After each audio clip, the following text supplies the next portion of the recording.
Hello student, स्वागत है आपका आपके चैनल द फाइट एग्जाम में। कोई भी एग्जाम को फाइट करने के लिए हमारे चैनल को ज़रूर सब्सक्राइब कीजिए। चलिए, हम लोग पढ़ रहे थे बेसिक मैथ और इसमें मैं आपको गणित परिचय पढ़ा रहा था और आज हम लोग 157 पेज नंबर पढ़ने वाले हैं। ठीक है, यहाँ पे देख पा रहे हो 157 है और ये पेज नंबर आज पढ़ेंगे। आज द्रव्यमान की माप। ठीक है, कल हमने पढ़ा था समय की माप। ठीक है, तो आइए आपको बड़े ही इजी तरीके से समझाने का प्रयत्न करता हूँ। यहाँ पे मैं आपको समझाता हूँ। देखिए, यहाँ पे विभिन्न द्रव्यमान के बाट यहाँ दिया गया है। जैसे यहाँ पे 1 kg है, 2 kg है, यहाँ पे जो 5 kg, यहाँ पे 10 kg, यहाँ पे 20 kg है ना। तो यहाँ पे kg के मतलब किलोग्राम होता है। ठीक है, आइए बात करते हैं यहाँ पे ग्राम। देखिए 10 ग्राम, 20 ग्राम, 50 ग्राम, 100 ग्राम, 200 ग्राम, 500 ग्राम। ये ग्राम यहाँ पे देखिए 1 kg बराबर जो होता है ना वो 1000 ग्राम होता है, यानी कि 1000 ग्राम हो जाएगा। ठीक है ना, तो वो 1 kg कहलाएगा। ये बात आप याद रखिएगा। ठीक है, तो 1000 ग्राम मिलकर के 1 kg होता है। ठीक है, तो यहाँ पे देखिए, यहाँ पे दूसरा दिया हुआ है, यहाँ पे देखिए 50 ग्राम है। तो 50 ग्राम में क्या क्या मिलकर के 50 ग्राम बना है। देखिए 20 ग्राम और 20 ग्राम, तो 40 ग्राम और 10 ग्राम 50 ग्राम हो गया। उसके बाद यहाँ पे देखिए 500 ग्राम, तो 200 ग्राम और 200 ग्राम 400 ग्राम हो गए और 100 ग्राम मिलकर के 500 ग्राम हो गया। उसके बाद यहाँ पे देखिए 1 kg है, यानी कि 1 kg है।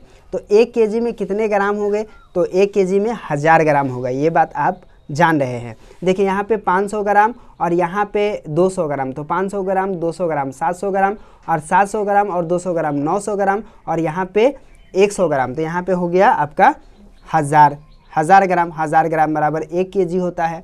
उसके बाद यहाँ पे 500 ग्राम और यहाँ पे 500 ग्राम, तो 500 ग्राम और 500 ग्राम 1 kg हो गया।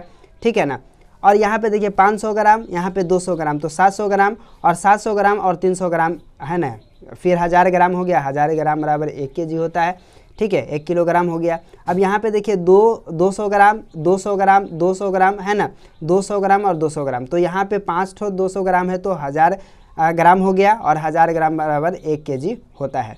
तो इस तरह से क्या हो गया, ये हो गया। यहाँ पे मैं आपको दिखाता हूँ, यहाँ पे तराजू दिया गया है, इसको किस तरह से मापते हैं वो यहाँ पे दिखाया गया है, दर्शाया गया है। देखिए सेब का द्रव्यमान 1 किलोग्राम से कम है, यानी कि देखिए ये 1 किलोग्राम है।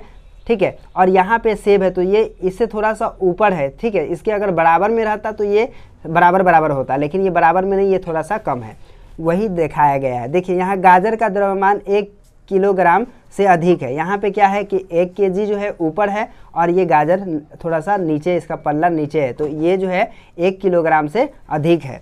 ठीक है, उसके बाद यहाँ पे दिखेगा 2 kg है और यहाँ पे ये दोनों बराबर दिख रहा है। ठीक है ना, तो आम का द्रव्यमान 2 किलोग्राम है, यानी कि दोनों बराबर है, तो क्या है आपका ये जो है बराबर है। ठीक है, उसके बाद यहाँ देखिए 500 ग्राम है, चाय का पैकेट 500 ग्राम का है, तो ये दोनों सेम है, तो ये 500 ग्राम का है।